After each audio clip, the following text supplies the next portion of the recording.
Друзья, всем привет, меня зовут Алексей, канал Календарь Рыболова. Сегодня на своем железном коне направляюсь на рыбалку, на очень нестандартную, необычную рыбалку. Она будет у меня полностью под руководством искусственного интеллекта. Да-да, я дома очень плотно пообщался с ним по поводу сегодняшней рыбалки и делал полностью все по инструкциях того самого искусственного интеллекта. Так что, кому интересно, что из этого получится, не переключайтесь, смотрите видео до конца. Привет, Айви. Привет, Алексей. Рада тебя слышать. Как настроение? Спасибо, все в порядке. Планирую сходить на рыбалку на речку на карася. Можешь ли ты мне в этом как-то помочь для улучшения моих результатов в поимке рыбы? Конечно, с удовольствием помогу. Можем обсудить приманки, снасти, тактику или какие-то хитрости, чтобы повысить твой улов. Что именно тебя интересует? Давай начнем с того, на какие снасти лучше ловить карася в конце лета, начале осени. Отличный вопрос.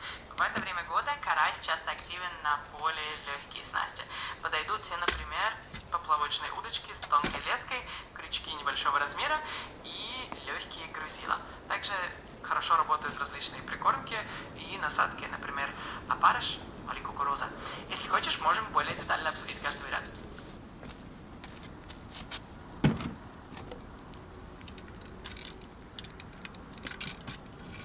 Первым делом промеряю глубину, чтобы было видно, где поплавок, и можно было точно закормить место. Да, давай обсудим в первую очередь оснастку поплавочных удочек. Какие использовать поплавки, грузоподъемность, номер крючка, диаметр лески. Давай поподробнее. Хорошо, давай разберемся. Для ловли карася в конце лета, в начале осени обычно выбирают поплавки с грузоподъемностью от 1 до 3 грамм, в зависимости от условий. Леску лучше взять диаметром 0,12-0,14 мм, крючок где-то номер 8 или номер 10. Можно использовать тонкую и чувствительную удочку, чтобы чувствовать даже самые легкие поклевки. Если интересно, могу подсказать еще какие-то детали. Ну, давай, прежде чем задам новые вопросы, подскажи сама что-нибудь. Хорошо. Тогда могу посоветовать обратить внимание на то, как правильно выбрать место для ловли. Карась любит тихие, спокойные участки с растительностью, где есть укрытие. Также можно использовать прикормку с запахом, который нравится карасю, например, ваниль или анис.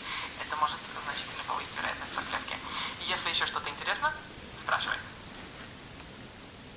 Ну а вот и секретная прикормка. Да, какую прикормку можно сделать из подручных, так сказать, ингредиентов, то, что всегда есть на кухне? Можно сделать довольно простую и эффективную прикормку из тех продуктов, что обычно есть под рукой. Например, можно взять манку или манную крупу, перемешать ее с мелко размолотым печеньем или сухарями, добавить немного ванили или сахара для запаха. Еще можно добавить немного кукурузной крупы или даже панировочных сухарей. Все это смешать с водой до состояния влажной крошки, и она отлично будет привлекать карася. Окей. Если что-то еще понадобится или будут вопросы по тактике или снастям, обращайся, с удовольствием помогу. Уверен, у тебя получится отличный улов. Вот любишь ты поговорить. Да, конечно, еще будут вопросы. Давай по тактике поговорим. С удовольствием. По тактике ловли карася в это время года можно использовать более медленную проводку, чтобы не напугать рыбу. Также стоит периодически делать небольшие паузы, чтобы карась подошел. И не забывай про тишину. Карась очень пугливый. Если будут еще какие-то нюансы интересовать, обязательно расскажу. Ну что, похоже, что рыба есть. Клюет даже на пустой крючок. Начну пробовать с червячка.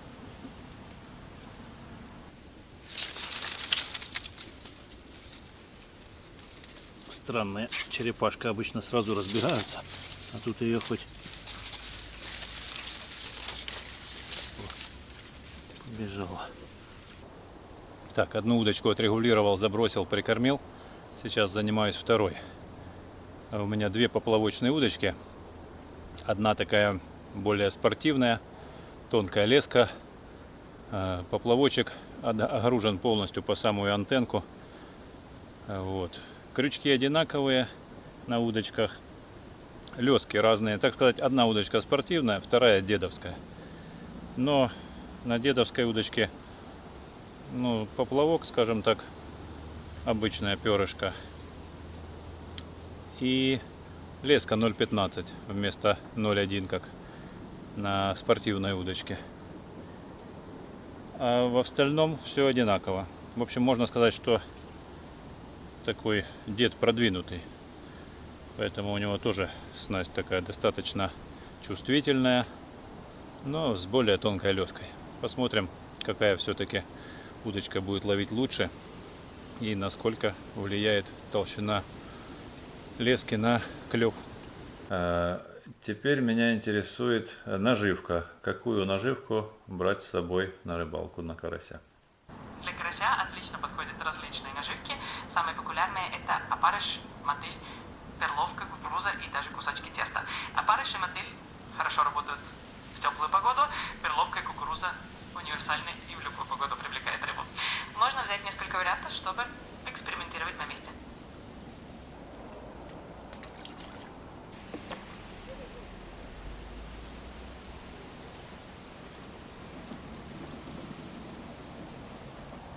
Вот и первый карасик на удочку продвинутого деда. На червячка. Ну а сейчас попробую на болтушку из муки. Ну а как же навозный червь? Навозный червь тоже отличный вариант. Он очень привлекателен для карася, особенно в конце лета и осенью. А его можно использовать как в чистом виде, так и в сочетании с другими насадками. Так что обязательно бери его с тобой. Он всегда в списке фаворитов. Вот такие небольшие шарики. Периодически буду подбрасывать. Буквально после каждой рыбки.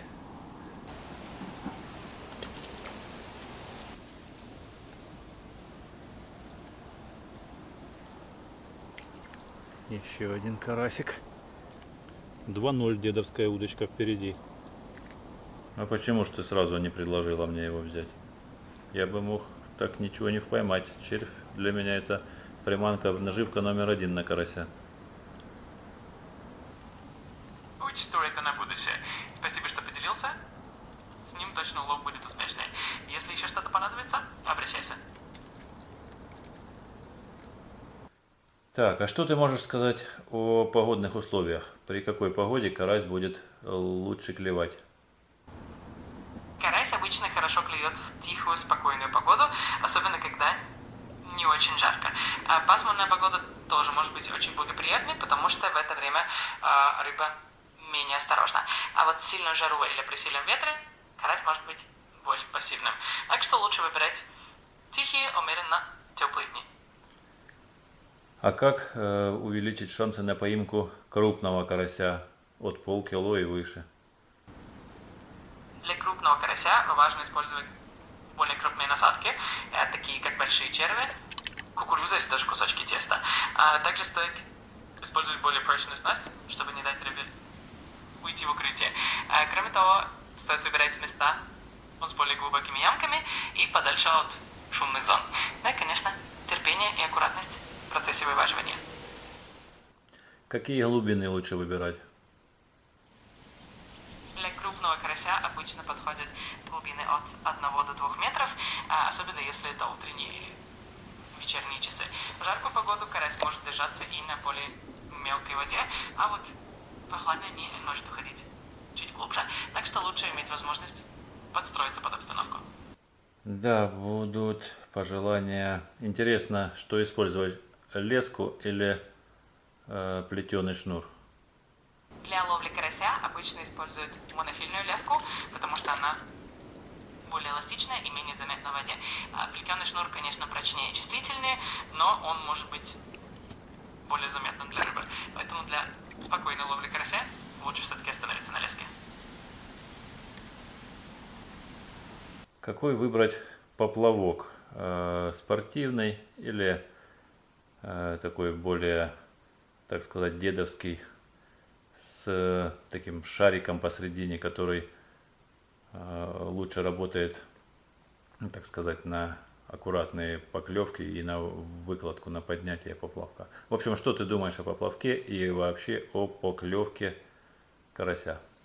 Для карася отлично подходят поплавки с небольшим телом и хорошей чувствительностью, поэтому спортивные поплавки, которые более гонкие и чувствительные, очень хороши. Но если тебе нужна максимальная аккуратность и легкость поклевки, то классические поплавки с шариком тоже подойдут.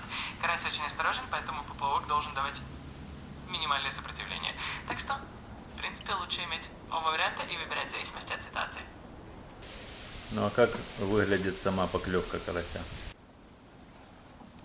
Поклевка карася обычно очень деликатная и осторожная.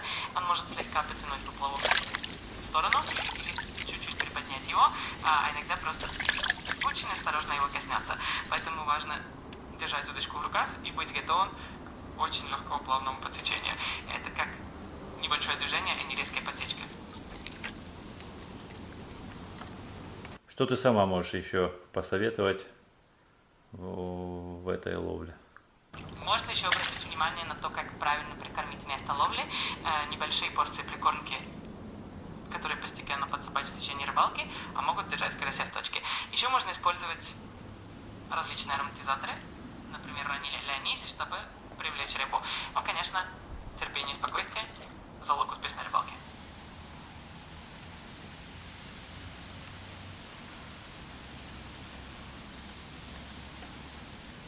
Ну а теперь давай-ка попробуем обсудить любые нюансы, тонкости, о которых ты еще не говорила. Может быть, я что-то упустил.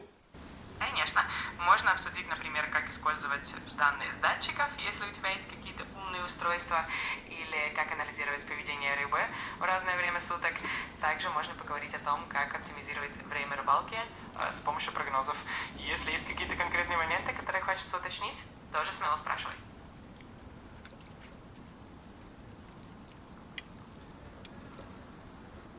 Я уже забыл, говорили ли мы о времени рыбалки, действительно, с какого времени и по какой самый активный клев. Мы, по-моему, этого еще не обсуждали, так что это отличный момент. Обычно активный клев карася бывает ранним утром или ближе к вечеру, когда вода чуть прохладнее. Днем клев обычно затихает, но бывают исключения. Если хочешь, могу рассказать подробнее. Давай подробнее. Хорошо. Обычно ранним утром, когда вода еще прохладная и кислород в ней выше, карась активно кормится. Вечером, перед закатом, тоже хороший период, потому что температура воды постепенно опускается. Днем, особенно в жару, карась может прятаться в тени или на глубине, поэтому клев в это время обычно слабее. Но если погода прохладная или пасмурная, то клев может быть стабильней. Так что всегда есть свои нюансы. Скажи, а насколько удочек одновременно удобно будет ловить? Это зависит от твоего опыта и от условий. Обычно для комфортной рыбалки хватает 2 удочек, так как с ними проще управляться. Если ты уже опытный рыболов, то можно и больше. Но с увеличением количества удочек возрастает и сложность. Так что 2 удочки – оптимальный вариант для начала. Скажи, откуда всю эту информацию ты черпаешь? Очень интересно, как, в принципе, ты устроена, как ты работаешь. Это хороший вопрос. Я черпаю информацию из огромного объема данных, которые были заложены при моем обучении. Плюс я могу дополнительно проверять актуальную информацию в интернете. Поэтому получается такой микс из проверенных знаний и свежей информации, чтобы отвечать максимально полезно и интересно.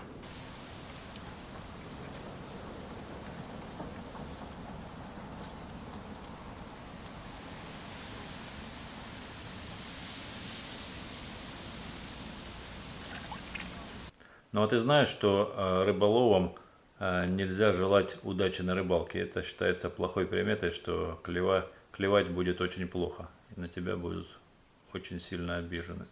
Ого, вот это интересная примета. Спасибо, что предупредил. Буду учитывать. Тогда просто пожелаю тебе отличного настроения и хорошего клева, чтобы все получилось на высшем уровне. Ага. Ну, будешь иметь в виду, если кто-то другой будет спрашивать о рыбалке, ты смотри, не желай ему удачи.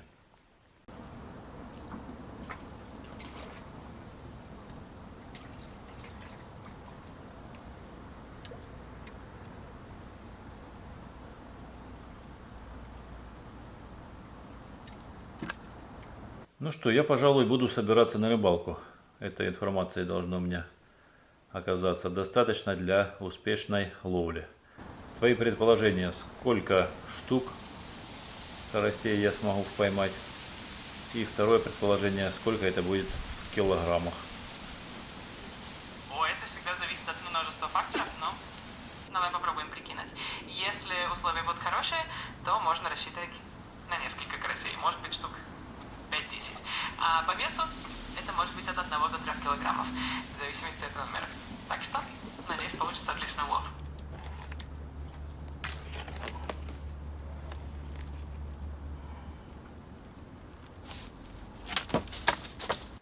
Да, все, будем прощаться. Я убежал на рыбалку. Хорошо. Тогда удачной рыбалки, отличного настроения и пусть клев будет замечательным. Если что, обращайся. Всегда рада помочь. Пока. А ты вообще не воспринимаешь информацию от меня?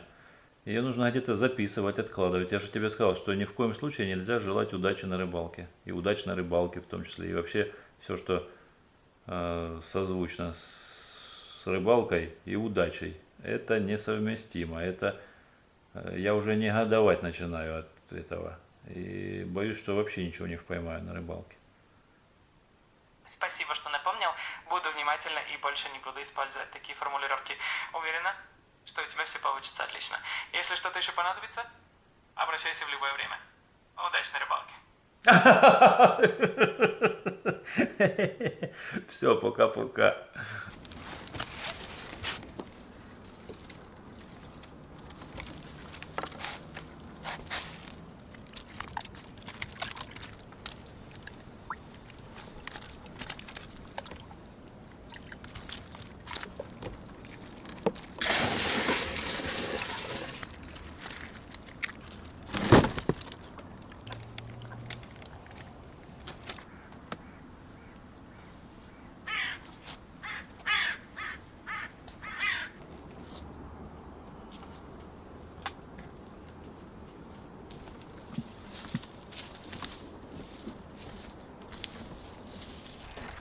Ну что, друзья, вот и закончилась наша необычная, но очень даже результативная рыбалка с помощью искусственного интеллекта.